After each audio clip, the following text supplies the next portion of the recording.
So the new advanced voice model for ChatGPT is here. Let's see some use cases of how we can actually use this to our advantage. If you want to know how to access this, you must currently have a ChatGPT Plus account.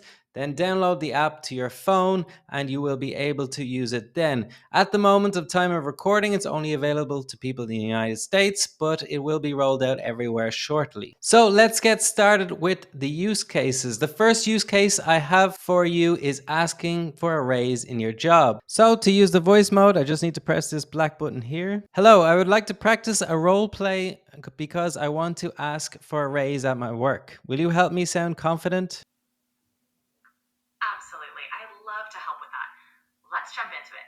You can start by greeting your boss and leading into the conversation. When you're ready, go ahead. Hi, Jeremy. It's great to see you again. Hey, Connor. Good to see you too. What's on your mind today? Hi, Jeremy. I appreciate you taking the time to meet with me today. I'd like to discuss my performance and the value I've brought to the team over the past 6 months. I believe contributions have significantly impacted our goals, and I'd like to discuss a raise to better reflect the value I bring to the company. I appreciate you bringing this up, Connor. Let's take a closer look at your contributions and discuss how they align with the company's success. Can you share some specific examples of your impact? Over the last few months, I've consistently developed on the key objectives, I've met KPIs. That's great to hear, Connor. Which specific KPIs have you met or exceeded? And are there any standout projects or initiatives you've led? Okay, I'd like to end the role playing now. Can you please give me some feedback on my performance? Sure thing. You started strong with a polite and professional greeting, which set a positive tone. When you outlined your contributions and asked for a raise, you were clear and direct, which is great. For next time, be prepared to share specific examples of your achievements. This will make your case even stronger. Overall, you're on the right track.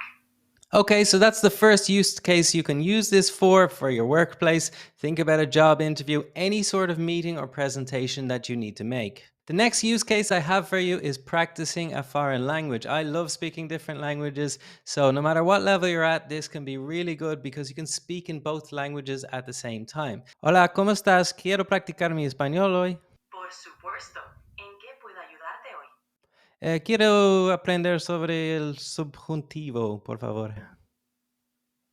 Claro, el subjuntivo es un modo verbal que usamos en español para expresar deseos, dudas, cosas irreales o acciones no concretadas. Por ejemplo, en la frase espero que tengas un buen día, tengas está en subjuntivo porque expresa un deseo. ¿Quieres algunos ejemplos más? No, no. How do I say coffee in Spanish?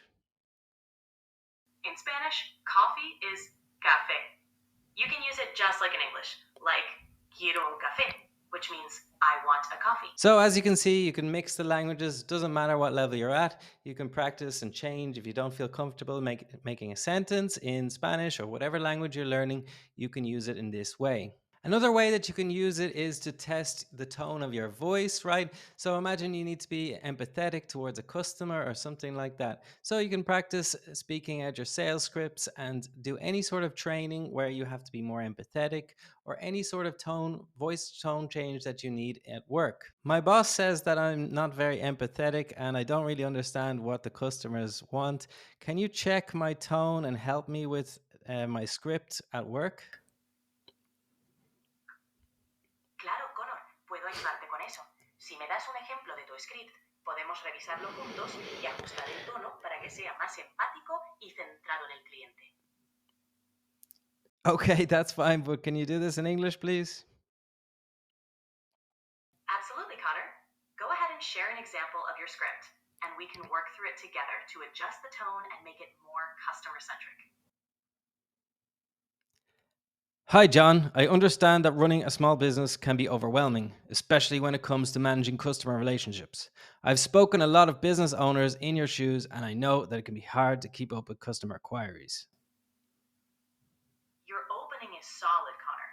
It shows empathy by acknowledging the challenges John faces. To enhance it, you could add a line that highlights your understanding and willingness to help. For instance, "Hi, John. I understand that running a small business can be overwhelming, especially when it comes to managing customer relationships. I've spoken with many business owners in your shoes, and I know how challenging it can be to keep up with customer inquiries. I'm here to help make that easier for you." This adds a supportive tone and positions you as a problem solver. Thank you very much for your help. And what did you think of my tone? You're welcome, Connor. Your tone was friendly and professional, which is great. Just make sure to keep it warm and genuine, especially when acknowledging the customer's struggles. A slight emphasis on empathy can go a long way in building rapport. Overall, you're on the right track. Okay, so I don't think it really worked that well in this case. Maybe it will get better, but I was trying to put on a tone that was not very empathetic, but let's see.